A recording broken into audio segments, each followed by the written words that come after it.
माध्यम से मैंने कराया था। तो हो सकता है कि बहुत सारे दोस्तों ने उस वीडियो को काफ़ी लंबे समय पहले देखा हो, या कुछ दोस्त ने अभी देखा हो और कुछ दोस्तों ने अभी तक देखा नहीं हो। तो जब तक वो दोनों वीडियोस आप नहीं देखेंगे तब तक शायद इस वीडियो को आपको देखने का ज़्यादा फायदा नहीं मिलेगा। हालांकि यहीं से सारे ऑब्जेक्टिव्स जुड़े हुए होंगे, लेकिन उन दोनों वीडियोस को भी आप ज़रूर देख लें ताकि इसे और बेहतर रूप में आप समझ पाएंगे। और वो दोनों वीडियो आपको आधारभूत समझ देंगे सिंधु घाटी सभ्यता के संबंध में। तो वो दोनों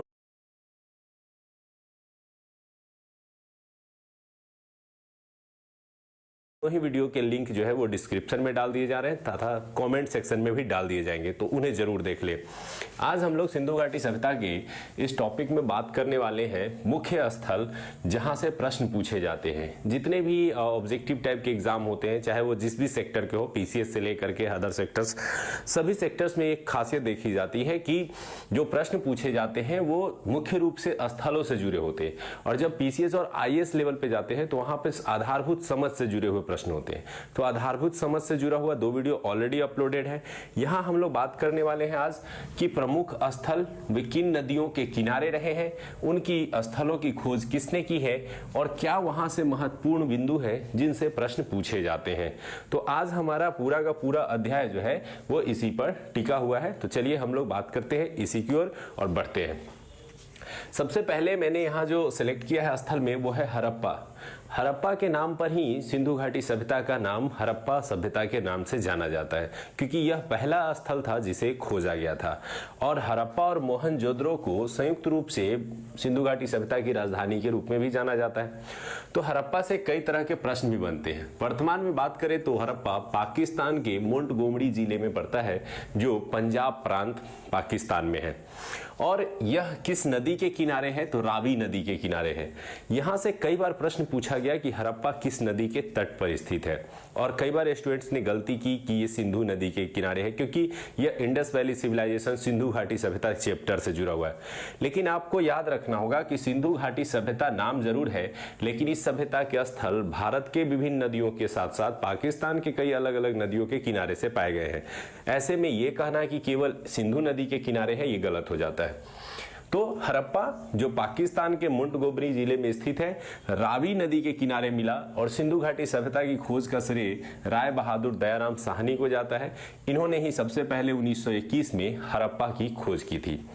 लेकिन यहां से जो महत्वपूर्ण बिंदु हैं वहीं से प्रश्न सबसे ज्यादा बनते हैं कि आखिर हड़प्पा से ऐसे कौन कौन सी चीजें मिली जिनसे ये प्रश्न बनते हैं। तो पहला तो पॉइंट आप यही याद रख सकते हैं कि हड़प्पा सिंधु घाटी सभ्यता का सबसे पहला खोजा गया स्थल था। इसके अलावा यहाँ से विशाल अन्नागार, जहाँ अन्न भंडारण के केंद्र होते थे, अन्न भंडार करने के केंद्र होते थे, तो उसे अन्नागार भी कहा जाता था। तो अन्न भंडार केंद्र, कांस्य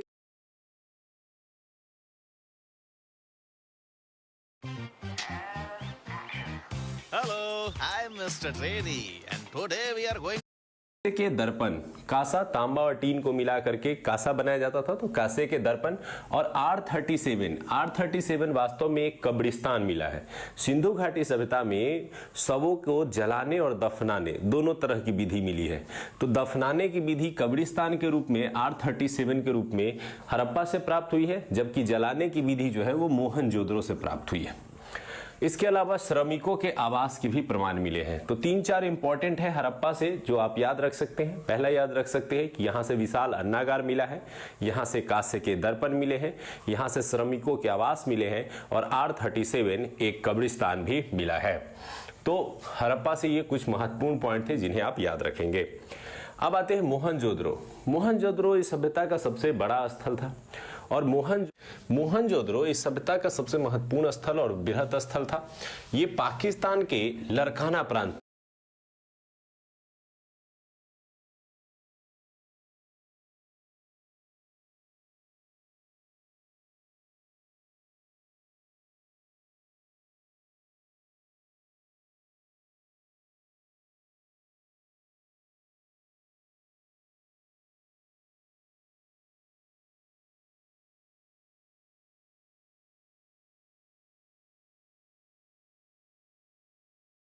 आज जो नया ट्रेंड आया है, क्वेश्चन को क्या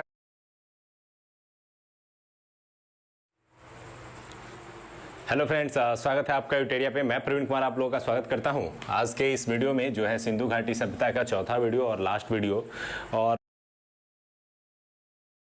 से विशाल अन्नागार मिला है, यहाँ से कांस्य के दर्पण मिले हैं, यहाँ से श्रमिकों के आवास मिले हैं और R37 एक कब्रिस्तान भी मिला है। तो हड़प्पा से ये कुछ महत्वपूर्ण पॉइंट थे जिन्हें आप याद रखेंगे। अब आते हैं मोहनजोदड़ो।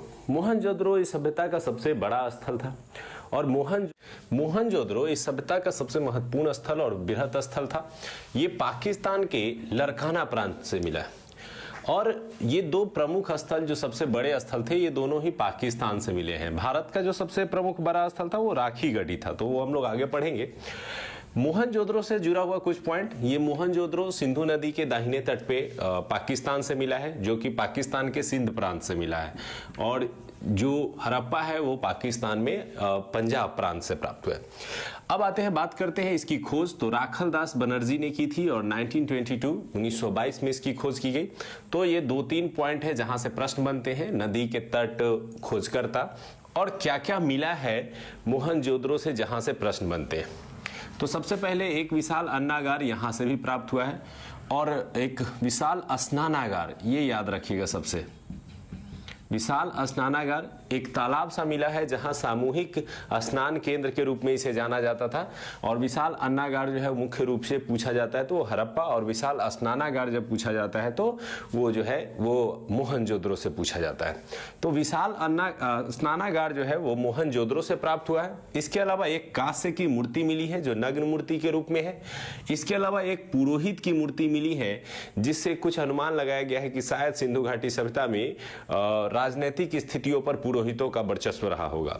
इसके अलावा एक महाविद्यालय भी हड़प्पा के मोहनजोदड़ो से मिला है और एक श्रृंगी पशु जो वहां का सबसे प्रमुख पशु में शामिल था, एक प्रकार का धार्मिक पशु भी उसे माना जाता था, उसकी मुद्राओं पर अंकित चित्र मिले हैं। तो जो मोहनजोदड़ो है वो मोहनजोदड़ो एक प्रमुख स्थल था, यहाँ से बहुत सारी चीजें मिली हैं, उनको याद रखना है थोड़ा सा। सबसे पहले स्नानागार याद रख सकते हैं। मूर्ति के संबंध में एक नर्तकी की मूर्ति या कांस्य की मूर्ति, एक पुरोहित की मूर्ति और महाविद्यालय, और साथ ही साथ एक श्रृंगी पशु की मूर्ति भी यहाँ से मिली है। तो मोहनजोदड़ो और हड़प्पा। अब आते हैं लोथल की ओर। यहां से भी बड़े स्तर पर प्रश्न पूछे जाते हैं। ये भारत में गुजरात के अहमदाबाद में स्थित है और यह भोगवा नदी के किनारे है। तो कई बार ये भी प्रश्न पूछा गया कि 4-5 स्थल के नाम दिए जाएंगे और मैच करने के लिए बोला जाएगा कौन सा स्थल किस नदी के किनारे है। तो भोगवा नदी के किनारे है और रंगनाथ राव द्वारा जो है इसकी खोज 1957 में की गई थी। तो सबके डेट याद रखने की जरूरत नहीं है, स्पेशली ये दो हैं महत्वपूर्ण जिनके डेट जरूरी होते हैं। रंगनाथ राव को लोथल से आसानी से याद कर सकते हैं, लोथल को आप लाल रंग से याद कर सकते हैं और यहाँ रंगनाथ राव में रंग लगा हुआ है। तो लाल रंग की खोज किसने की थी? रंगनाथ राव ने की थी। यहां से बड़े स्तर पर प्रश्न पूछे जाते हैं क्योंकि यह सिंधु घाटी सभ्यता का गोदीबाड़ा का मतलब यहाँ है पत्तन, यानी वह क्षेत्र जिसे हम बंदरगाह के रूप में आज जानते हैं। तो सिंधु घाटी सभ्यता का बंदरगाह पूछे, पत्तन पूछे या गोदीबाड़ा पूछे, ये तीनों के उत्तर क्या होंगे? ये होंगे लोथल। लोथल वह जगह था जहां से बंदरगाह के अवशेष मिले हैं। इसके अलावा यहां से चावल के अवशेष मिले हैं, एक अग्नि कुंड का भी अवशेष मिला है, हाथी दांत के अवशेष मिले हैं। चूंकि हाथी दांत का व्यापार बंदरगाह से होता था शायद इसलिए वहां से हाथी दांत के अवशेष मिले हैं। इसके अलावा 3 युगल सावधान, यानी 2 डेड बॉडी एक साथ जमीन में दफनाए हुए अवशेष जो है मिले हैं। तो ये 3 युगल सावधान जो है इसके अवशेष मिले हैं।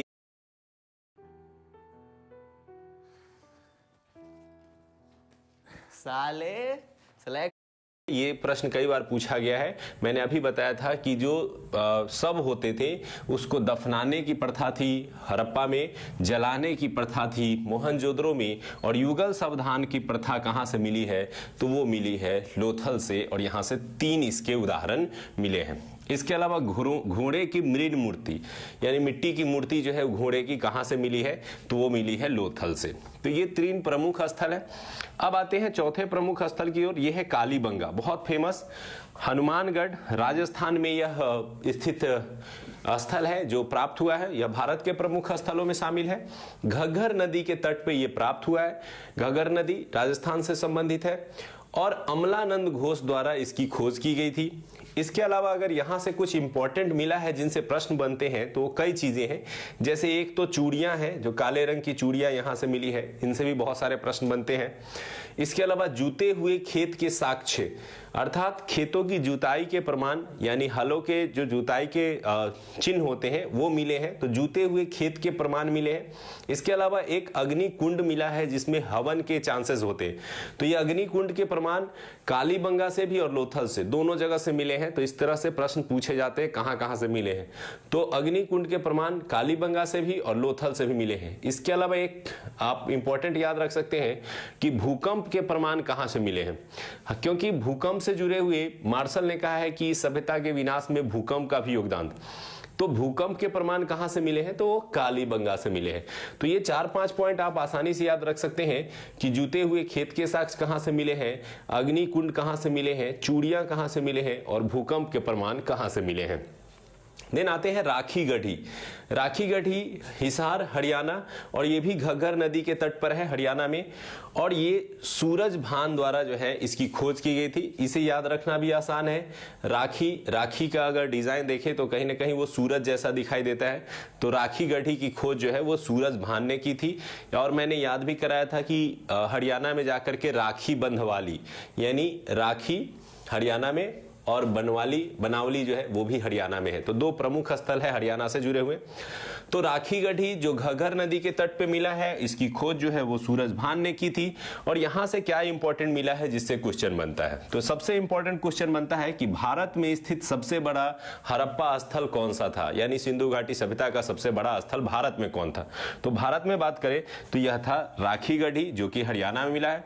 यहां से एक ताम्र उपकरण भी प्राप्त हुआ है जिससे लेकर के प्रश्न पूछे जा सकते हैं। तो उम्मीद करते हैं कि ये जितने आपने देखे पॉइंट्स, हड़प्पा, मोहनजोदड़ो, लोथल, कालीबंगा और राखी गढ़ी, इससे जुड़े हुए जो महत्वपूर्ण बिंदु हैं या महत्वपूर्ण खुदाई से प्राप्त वस्तुएं हैं वो आप समझ पाए होंगे और याद भी हुआ होगा। देन लास्ट में फिर से एक बार रिकॉल करेंगे, तब तक आगे बढ़ते हैं। चन्हू दरो भी एक प्रमुख हड़प्पा कालीन स्थल था जो पाकिस्तान के सिंध प्रदेश से जो है प्राप्त हुआ है, और यह भी सिंधु नदी के तट पे था। और इसकी खोज जो है वो अर्नेस्ट मैके एवं मजूमदार साहब ने मिलकर के की थी। इन सब में एक दो सहयोगी सब में थे, लेकिन जो महत्वपूर्ण हैं जिनसे प्रश्न पूछे जाते हैं मैंने उन्हीं का नाम चयन किया है। तो अर्नेस्ट मैके एवं मजूमदार साहब ने यहाँ इनकी खोज की थी। यहाँ से जो प्रश्न पूछे जाते हैं वो सबसे पहला पूछा जाता है कि मनके बनाने का कारखाना कहाँ से मिला है। तो छोटे छोटे आभूषण से जुड़े हुए कारखाने थे जिसे मनके बनाने का कारखाना कहा जाता था, ये चन्हू दरों से प्राप्त हुआ है। इसके अलावा महिलाओं द्वारा उपयोग में लाए जाने वाले श्रृंगार के जो प्रसाधन होते थे उनके भी कई उपकरण वहां से मिले हैं, जैसे कंघा, लिपस्टिक, काजल, पाउडर आदि के अवशेष भी चन्हू दरों से प्राप्त हुए हैं। तो चन्हू दरों से दो चीजें महत्वपूर्ण रूप से याद रखना है, एक तो मनके बनाने का कारखाना और दूसरा महिलाओं द्वारा जो उपयोग में लाए जाने वाले सौंदर्य प्रसाधन थे वो कहां से मिले हैं, तो वो चन्हू दरों से प्राप्त हुए हैं। इसके अलावा भी कुछ चीजें मिली हैं, जैसे बिल्ली का पीछा करते हुए कुत्ते के निशान जो है वो वहां से ही चन्हू दरों से ही प्राप्त हुए हैं। अब आते हैं अगले पॉइंट की ओर, बनावली की ओर। और बनावली और राखी गढ़ी हमने पढ़ा अभी कि दोनों ही हरियाणा में है। हरियाणा के हिसार में ये स्थल मिला है, और यह सरस्वती नदी जो पहले भारत में बहती थी, अब ये नदी विलुप्त हो चुकी है, तो सरस्वती नदी के तट पर मिली है। यहां से जो सबसे इंपॉर्टेंट मिला है और पूछे गए प्रश्नों में से है, बीपीएससी में ये प्रश्न भी पूछा गया था कि मिट्टी के हल के प्रमाण कहां से मिले हैं। तो मिट्टी को जब पका दिया जाता था आग में तो उसको बोला जाता था टेराकोटा। तो मिट्टी के खिलौने वाले हल का प्रमाण जो है वो बनावली से मिला है। लेकिन अगर आपसे पूछा जाए कि जूते हुए खेत के साक्ष्य कहां से मिले हैं, तो कालीबंगा से मिले हैं। दोनों में अंतर है, जैसे खेतों की जुताई करते हैं तो ये लाइन बनते हैं, ये लाइन के प्रमाण जो है वो मिले हैं कालीबंगा से, लेकिन मिट्टी का हल जो खिलौने के रूप में बनाया गया था वो मिला है बनावली से।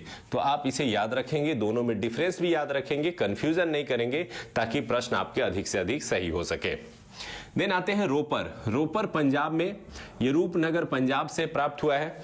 और ये सतलज नदी, पंजाब में जो भी मिले हैं वो मैक्सिमम सतलज नदी के किनारे हैं। और इसकी खोज जो है वो यज्ञदत्त शर्मा, किसने की थी? यज्ञदत्त शर्मा ने की थी। और यहां से कुछ इंपॉर्टेंट ज्यादा नहीं याद रखना है, बस एक तांबे की कुल्हाड़ी यहां से मिली है जो कि इंपॉर्टेंट है। और तांबे से जुड़ा हुआ एक और ताम्र उपकरण जो है वो राखी गढ़ी से मिला है। तो रोपर पंजाब, सतलज नदी के किनारे, यज्ञदत्त शर्मा, तांबे की कुल्हाड़ी। देन नेक्स्ट रंगपुर, रंगपुर अहमदाबाद गुजरात से। तो अहमदाबाद गुजरात से कई चीजें आप प्रमुख स्थल के रूप में देख सकते हैं। एक लोथल को देख सकते हैं, इसके अलावा धौलावीरा जो कच्छ गुजरात के क्षेत्र से मिला है वह भी एक महत्वपूर्ण स्थल था। और धौलावीरा 3 भागों में बटा हुआ था, ये मैंने पिछले वीडियोज में भी बताए हैं, तो आप उस वीडियोज को 100% देखिए ताकि आपके नॉलेज जो है इस चैप्टर के बारे में और बढ़ सके। तो रंगपुर ये भादर नदी के किनारे से प्राप्त हुआ है अहमदाबाद गुजरात में। इसकी खोज SR राव द्वारा की गई। और यहाँ से कुछ इंपॉर्टेंट धान की भूसी और ज्वार बाजरा जो फसल है उसके प्रमाण मिले हैं। तो ये क्यों मैंने इंपॉर्टेंट माना है, क्योंकि रंगपुर से जो ये धान की भूसी से जुड़ा हुआ प्रश्न है ये कई बार पूछा जाता है। जैसे एग्जाम्पल के तौर पर मैंने बताया कि लोथल, यहाँ से चावल। एक्चुअली है क्या कि सिंधु घाटी सभ्यता में जो मुख्य फसल थे वो गेहूं और जौ थे। चावल के प्रमाण बहुत ही लिमिटेड मिले हैं। और इन लिमिटेड चावल के प्रमाण में जो मिला है वो लोथल से मिला है और साथ ही साथ रंगपुर से मिले हैं। तो रंगपुर से धान की भूसी मिली है, अर्थात वहां चावल के अवशेष हो सकते हैं। और लोथल में भी चावल के कुछ अवशेष मिले हैं। अदरवाइज बाकी जगहों पे चावल के अवशेष नहीं के बराबर मिले हैं, यानी गेहूं और जौ ही महत्वपूर्ण फसल के रूप में मिले हैं। अब आते हैं लास्ट, सुरकोटदा। सुरकोटदा जो था वो कच्छ क्षेत्र गुजरात से ही संबंधित है, सरस्वती नदी के किनारे। और यहां से जो महत्वपूर्ण चीज मिला है उसे याद रखना है, घोड़े की हड्डी। ये कई एग्जाम में पूछे गए हैं। वास्तव में घोड़े से पूर्णतः तो सिंधु घाटी सभ्यता के लोग परिचित नहीं थे, लेकिन आंशिक रूप से परिचित थे, क्योंकि घोड़े के हड्डियों का अवशेष मिलना यह दर्शाता है कि कहीं ना कहीं कुछ न कुछ मात्रा में वो घोड़े से परिचित थे। बाकी अन्य जानवरों से तो वो बड़ी मात्रा में परिचित थे, लेकिन घोड़े से बहुत कम परिचित थे। लेकिन फिर भी घोड़े के हड्डियों के अवशेष कहां से मिले हैं? सुरकोटदा से मिले हैं, जो कच्छ गुजरात के क्षेत्र में है। इसके अलावा यहां से कलश सावधान,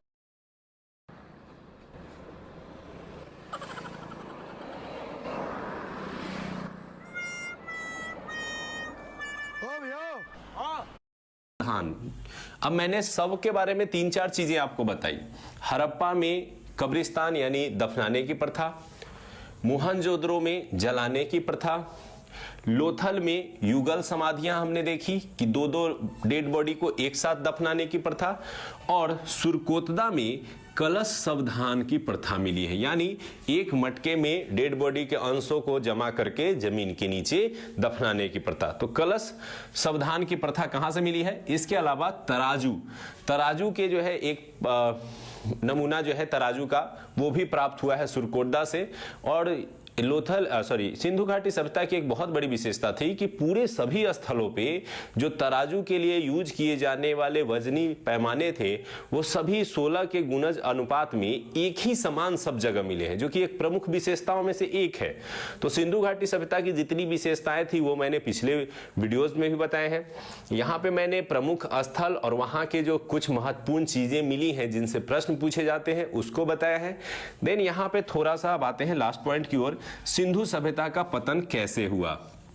इतनी बड़ी विशाल सभ्यता थी जो लगभग 13 लाख वर्ग किलोमीटर में फैली थी। बाद में इसकी खुदाई के बाद पता चला कि और भी विस्तृत लगभग 20 लाख वर्ग किलोमीटर क्षेत्र में यह फैला हुआ था। तो इतने बड़े सभ्यता के पतन के संबंध में अलग अलग जो विद्वान हैं वो अलग अलग राय व्यक्त करते हैं। उन्हीं में से जो इंपॉर्टेंट है उसको मैंने शॉर्ट लिस्टेड किया है। यहाँ पर मैके और जॉन मार्शल, अनरेस्ट मैके और जॉन मार्शल ने बाद में कहा था कि इसका पतन जो है वो बाढ़ के कारण हुआ है। और सबसे ज्यादा जो सही उत्तर माना जाता है अधिकांश विद्वानों द्वारा वो बाढ़ को ही माना जाता है कि इस सभ्यता के पतन के पीछे सबसे बड़ा रीजन क्या था? बाढ़ था। इसके अलावा चाइल्ड एवं व्हीलर, चाइल्ड एवं हीलर ने इसके संबंध में विदेशी आक्रमण को जो है अपना प्रमुख कारण माना है, क्योंकि आप जब पढ़ेंगे वैदिक सभ्यता तो उस वैदिक सभ्यता में ऋग्वेद में इंद्र को पुरंदर कहा गया है, अर्थात किला तोड़ने वाला। तो इन लोगों का मानना यही है कि जो विदेशी के रूप में आर्यों ने आक्रमण किया पहले, और पहले सिंधु घाटी सभ्यता को नष्ट कर दिया और फिर बाद में आकर के उन्होंने भारत में वैदिक सभ्यता का निर्माण किया। तो विदेशी आक्रमण की बात करें तो किसने कहा है, तो चाइल्ड एवं व्हीलर ने विदेशी आक्रमण को जो है सभ्यता के पतन का कारण माना है। हालांकि अगर आपसे पूछा जाए कि सबसे सर्वकालिक कारण पतन का किसे माना जाता है तो बाढ़ को माना जाता है। देन एक फेयर सर्विस, उन्होंने एक अलग तरह की बात की कि परिस्थितिकी असंतुलन यानी जो जलवायु परिवर्तन है वो हुआ, सारे सिस्टम बदलने लगे और देन यहाँ की जो सभ्यता थी वो नष्ट हो गई। तो फेयर सर्विस ने परिस्थितिकी असंतुलन को यहाँ का कारण माना। इसके अलावा जॉन मार्शल ने अकेले रूप में भी अलग अलग कारण बताए हैं, बहुत सारे कारण बताए गए, लेकिन सबसे जो प्रसिद्ध कारण रहा है वो बाढ़ को माना जाता है। यहीं से आपके सारे प्रश्न ज्यादा से ज्यादा पूछे जाएंगे। इसके अलावा चाइल्ड और व्हीलर के विदेशी आक्रमण संबंधी मत भी पूछे जाते हैं। तो ये था आज का हमारा चैप्टर सिंधु घाटी सभ्यता, जिसमें हमने प्रमुख स्थल, उनके नदियों के किनारे बसे हुए स्थल, खोजकर्ता और वहां से क्या क्या प्रमुख बिंदुएं हैं या महत्वपूर्ण चीजें जो मिली हैं जिनसे प्रश्न बनते हैं उसको हम लोगों ने देखा।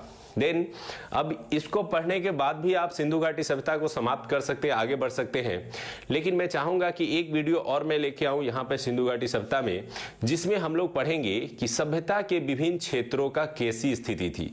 जब तक किसी सभ्यता के राजनीतिक, सामाजिक, आर्थिक, सांस्कृतिक जीवन के महत्व को आप नहीं समझते हैं, उसके क्षेत्रों में किस प्रकार की स्थितियां थी, क्या विशेषताएं थी, अगर नहीं समझते हैं तो वो सभ्यता आप बेहतर रूप में नहीं समझ पाते हैं।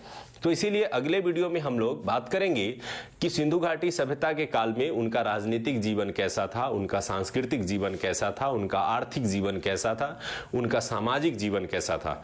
तो सिंधु घाटी के सभ्यता के एक और वीडियो आएगा, चौथा वीडियो, उसके बाद हम लोग अगले वीडियो की ओर बढ़ेंगे जो होगा वैदिक सभ्यता से। तो चलिए दोस्तों, मिलते हैं अगले वीडियो में। Thank you for watching एडुटेरिया।